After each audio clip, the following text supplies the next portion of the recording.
it occurs to me that I don't actually understand very much about what authority the CIA does and does not have overseas. Well, it's Well, really I mean, it's obviously not. they're acting in ways that are extrajudicial, Yeah, and unapproved. But what technically are the constraints on paper, if any? it's very unclear because this stuff by design is kept rather opaque. There used to be a ban on the CIA committing assassinations. That was signed after the Church Committee in the 1970s exposed all of these CIA abuses connected to the war in Afghanistan. But that ban on assassinations was rescinded shortly after 9/11. In early 2001, President George W. Bush rescinded the ban on assassinations, so the CIA is now empowered to take lethal measures to kill people for political purposes, to achieve national security objectives and to achieve political objectives. And now, so that's the absence of constraint piece of it. In addition to that, so the parameters around what the CIA is able to do or authorized to do come from what's called a presidential finding. So with each particular operation, mission, just field of operations, there's what's called a presidential finding that will be in place, which is classified, which is secret. You can't go out and read it.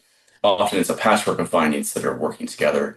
And then they have lawyers working on these things on the ground. But I think suffice it to say that there are no impediments. In Afghanistan, there were no impediments to the CIA killing whoever they wanted, whenever they wanted. So with the sheep dipping, the goal is to use the military that's there, but have the CIA there so that they can go beyond what the military is constrained to do, or what's the Exactly. purpose of mixing them together? Okay. That's exactly right, because the military has a lot more personnel and a lot more resources. So you just put one or two CIA guys in charge of it, and now you can do what is essentially indistinguishable from a military operation, but without the constraints of military regulations. And so, what role did Afghans like Lakawal play in these sorts of operations? Well, they're the disposable cannon fodder that were used to go out and kill people that U.S. intelligence believed, often wrongly, to be part of the Taliban resistance. And people like the DC shooter, he was recruited at the age of 15 to be part of one of these militias. In particular, there were different zero unit militias around the country, and each one was organized by different strongmen or warlords that worked with the CIA. And this individual worked for what's called Zero Unit 3, also called the Kandahar Strike Force. And the person who formed the Kandahar Strike Force was Ahmed Wali Karzai. And he was the half brother of President Hamid Karzai, who both of them were paid CIA assets for many years, received a lot of money from the CIA to basically be proxies for carrying out US objectives in Afghanistan. And Ahmed Wali Karzai was one of the most nefarious individuals, most sinister people that was involved in the entire course of the war. He was a massive drug lord. He was a complete criminal, a gangster. He was just a gangster. And he was the strong man and the arbiter of things in Kandahar, where this guy was from. And So, Kandahar, of course, sorry to no, please interrupt you. go I'd, ahead. I'd be remiss not to point out that Kandahar was the center of drug production in Afghanistan, which has everything to do with the US war, which has everything to do with this person, with Ahmed Wali Karzai. It was all a narco war, an aspect of it that was almost completely, the whole mainstream press turned a blind eye to that aspect of it for years and years, but it was So I'm huge. so glad you said that, because my next question was going to be, can you talk about what these sort of goals were on paper for these, um, special force units versus what the real practical goals were Mhm. of the continued occupation? Right. So the United States goals were contradictory and impossible to attain, which was to create from whole cloth a new government in Afghanistan that would be democratic, liberal, and open to international business, essentially. The same type of government that the US tries to create everywhere that there is US intervention. On a practical level, that meant defeating the Taliban resistance, which was incidentally not the same thing as the Taliban that had been deposed originally. after the Taliban was deposed in 2001 and they took refuge in Pakistan and Quetta, other groups, other resistance groups in Afghanistan formed. Practically every valley in Afghanistan had its own resistance groups, and they did call themselves Taliban, but it was very loosely defined on both sides. And what the U.S. called Taliban was very loosely defined, and what the people that call themselves Taliban also. So basically, you're just dealing with people who wanted foreigners out of their country, or wanted foreigners at least out of their valley that they lived in, at their village. And the US spent 20 years trying to crush that resistance and completely failed in the end. And so the zero units were used, it's believed within, people that live in Washington, D.C., that work for the government, that work for the military. They're very much of the belief that assassinations are the most surgical way to wage war. Assassinations and drone strikes. It's believed to be less indiscriminate than bombing and waging, large ground offenses. And that's arguably true, but then you end up with these squads of people that are trained to do assassinations and that go out and kill people almost on a nightly basis, possibly. It depends on the tempo of operations, but um, that's a big subject of what I treat in my book. Like, what does it look like when you have men that have spent 10 or 15 years going out and killing people every night in service of the US government for US dollars? So when I asked about the radicalization, I mean, this is what I was asking about. How do we get this person who was recruited as a child, age 15, into a assassination troop doing extrajudicial killings described as death squads by Amnesty International? The U.S. withdraws. There are these immigration programs to extract those who have cooperated with the U.S. government because, for obvious reasons, they are not exactly primed for warm embrace by the local population. Lacowal was resettled in Washington state, as I understand it. And what do we know about his life once he came to the U.S.? Not too much about him as an individual. We know that he was relocated to Bellingham, Washington after Kabul fell. After the US withdrew from Afghanistan in 2021 and the Taliban took over, the CIA apparently evacuated 10,000 zero unit veterans to the United States, which to me is extraordinary.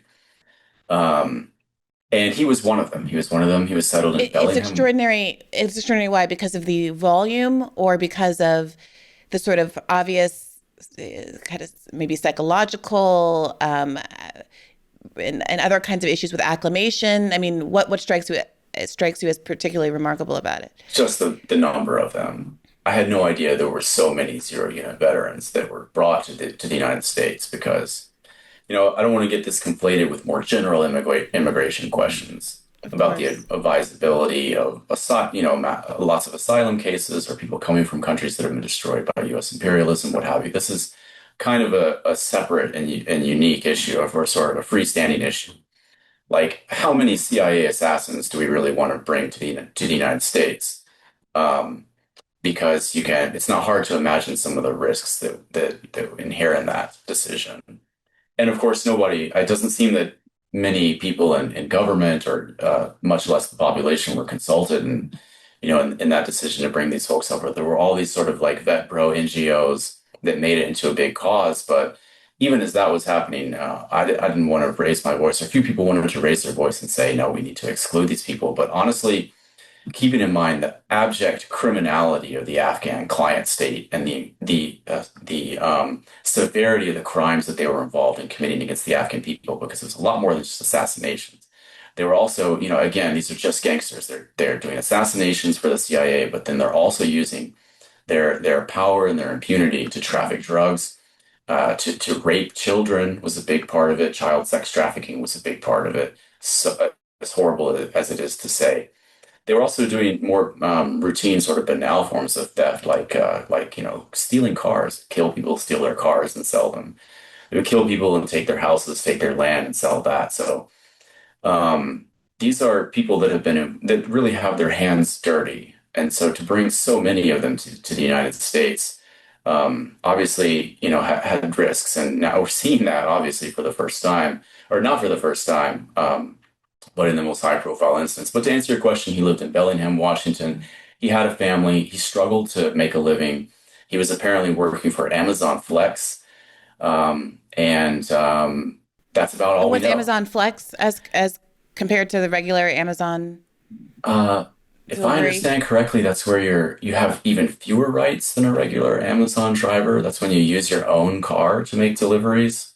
So very Yeah, so marginal this is employment. the picture that's been painted, and I saw some reporting that he had been trying to reach out to the government for some sorts of support and had articulated a frustration that he wasn't hearing back, that he was living this marginal life, struggling economically, reaching out for some sort of, support from the government that had recruited him into this life, or was complicit in recruiting him into this life at the age of 15.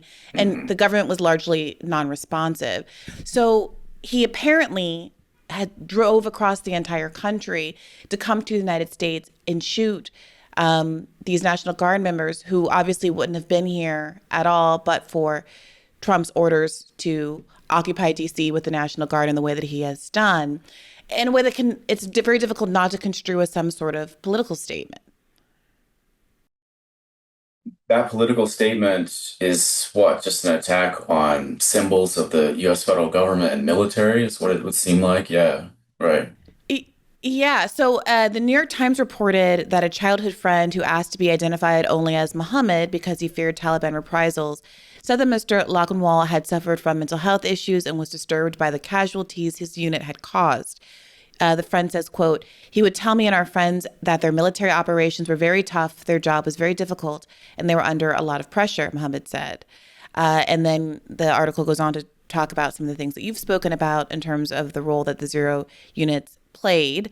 And then points out, as you have done, that a large number of Afghans were brought under this program called Operations Allies Welcome to the United States. The program allowed about 76,000 evacuated Afghans to enter for humanitarian reasons. Now, who is responsible for Lagunwal being here has become a point of political contention being debated on the mainstream news shows. I wanted to play you this clip of Trump being asked directly by a reporter about it as Trump attempts to shift blame and get your view on it. A question about this tragic shooting in Washington, D.C. U.S. officials say that the suspect worked very closely with the CIA in Afghanistan for years, that he was vetted, and the vetting came up clean. He went cuckoo. I mean, he went nuts. And that happens, too. It happens too often with these people. You see them. But look, this is how they come in. This is how they're standing on top of each other, and that's an airplane. There was no vetting or anything. They came in unvetted. And we have a lot of others in this country. We're going to get them out. But they go cuckoo. Something happens to them. Your DOJ IG just reported this year that there was thorough vetting by DHS and by the FBI of these Afghans who were brought into the U.S. So why do you blame the Biden administration for what this man did? Are you stupid? Are you a stupid person? Because they came on a plane along with thousands of other people that shouldn't be here, and you're just asking questions because you're a stupid person. And there's a law passed that it's almost impossible not to get them out. You can't get them out once they come in. And they came in, and they were unvetted, they were unchecked, there were many of them, and they came in on big planes, and it was disgraceful. And if you look, you'll see there was a law passed. It makes it almost impossible not to let them in, not to certify them, so to speak, once they come in. And they came in, and they shouldn't have come in. And frankly, the whole thing was a mess. The whole Afghanistan situation was a mess. It should have never taken place. If we're going to go out, and we would have gone out because I had everybody ready to go, we were going to go out with strength and dignity and precision, and we would have left from Bagram, and we would have kept Bagram, by the way, because of its very close relationship to China and where they make their missiles. But when you let the people come in by the thousands and thousands and thousands, they made a terrible mistake. But they were incompetent, yeah. Okay. It's hard not to get sidetracked Right. by how unhinged the president's interruptions are in the middle of that, and how we are living in a normalized world where all the other reporters just stand there while this woman gets called a stupid person like 15 times in a row by the most powerful man in the world. But what do you make of what seems like an attempt to shift responsibility here? Because the asylum claim was made in 2024 when Biden was obviously president, but it was approved in April of this year. And feel free to opine on what Trump seems to be saying there also about the nature of the U.S. involvement and how he could have, or Republicans or somebody could have done the withdrawal better than it was executed under Biden. I mean, beneath all of these people's questions, there is an untenable assumption. They're talking about vetting. Vetting for what? I think what they basically must mean is vetting for connections to the Taliban, or possibly for vetting for connections with Al Qaeda or the Taliban. Al Qaeda hardly exists anymore in Afghanistan. It basically doesn't exist anymore. So they're talking about vetting for connections to the Taliban. But what they should be vetting for is connections to the real bad guys, which is the CIA and the special forces. The Taliban were not involved in I mean, they did execute collaborators with the United States. So don't get distracted by that. The Taliban is not involved in trafficking drugs. They did basically almost never did that, contrary to enormous volumes of propaganda that you can easily find with a Google search, or searching the news archives of the most mainstream newspapers of record and so forth. As I document extensively in my book with lots of citations, mostly to U.S. government sources, the Taliban was almost entirely uninvolved in trafficking drugs in Afghanistan. The same thing goes for the child sex trafficking that was taking place, as well as terrorist attacks. I mean, the people that were served in these zero units also went over to this group called ISIS-K, or the Islamic State in the Khorasan, that was doing terrorist attacks not only in Afghanistan, but also in countries like Russia and Iran. My point is the people that were deeply involved in criminal actions, the people that had a sort of profile that would make them most dangerous to the United States public, were the very people that worked for us. So what are you going to vet them for? I mean, I wouldn't want anyone that had any connections to Ahmed Wali Karzai or the CIA to come to the United States. But of course, because the baseline assumption of these people is that everything that we were doing was good and well-intentioned, and our guys must be the good guys. So as long as they're our guys, it'll be safe to bring them over here. But that's an invalid assumption. Yeah, that's the incredible irony, is that the implication is that somehow because they're, Muslims and Afghans and Taliban adjacent, that's the badness of the vetting that needs to be strained out, as opposed to their complicity with the U.S. and the fact that the CIA had trained them to be as assassins, for the lack of a better word. I heard you in a recent interview allude to the fact that this wasn't the first time that something like this has happened with an Afghan who had been recruited by the CIA to perform these kinds of functions in one of these zero groups. Can you tell us about the other incident that you described? Yeah, I talk about that other case because in the case of Ramanullah Lakanwal, we actually don't know too much about his motivations. He hasn't spoken, he hasn't written anything. But there is another case involving a former zero unit soldier, veteran assassin, whose name was Jamal Wali, who died in a police shooting earlier this year, in May of this year. And his death is caught on camera from actually 3 different camera angles, 2 police body cams and his own camera that he set up. It took place during a police stop in Virginia, and the video is on YouTube. Viewer discretion advised. And in the video, in the encounter, he delivers this sort of rant before he draws his weapon on the cop, and it's shot down. He delivers a rant about exactly, why he's distraught. He's originally pulled over. Actually, I'm not sure why he was pulled over, but it comes to light that he doesn't have a driver's license. So the cop is going to either ticket him or arrest him. And he starts talking about how you people brought me to this country. I can't get a job. I can't get disability. I can't even get a driver's license because I can't afford insurance. So he's clearly just struggling, as we were speculating before, the difficulties of the DC shooter being relocated to Washington State. seems like this guy in Virginia was having those same difficulties. Not only is he coming from a country that's very different culturally from the United States, not only is his language abilities very limited, but you're talking about as tough as it is for poor people in the United States to get by. Just imagine all those stressors compounded by coming from Afghanistan, having spent your entire life literally as an assassin for the CIA. Because rather than just strictly demonize these people, it's important to remember that everyone is a product of their circumstances. If you grow up in Kandahar in the early 2000s, that's an incredibly Hobbesian environment to come up in, and there's not a lot of good choices. So, people like this that have spent their entire life and they come here. I mean, it's just it's a recipe for disaster. And so, in the case of Jamal Wali, the police officer is trying to talk him down. He's calling back up. There's more people arriving, but the guy is using this police stop as like an opportunity to vent all the frustrations that have been bothering him up until then. And he's actually it looks like he's wearing like a weapons harness on him openly, which is strange because he's driving around suburban Virginia, but he may have intended to do something already. I don't know, because he's wearing ammo externally and he's wearing a sidearm externally as well on his other side. And at a certain point in the encounter, he just draws his pistol very quickly and smoothly in a way of someone very clearly practiced in gunfighting, and racks it very quickly and then fires across his body, which is hard to do for a person who's untrained, and puts 3 rounds in the police officer's chest before he's shot down by the officers on his passenger side. So that was the end of it. But again, it was uncanny to see that video resurge in the context of the DC shooter, because they clearly there are strong parallels between both of those men.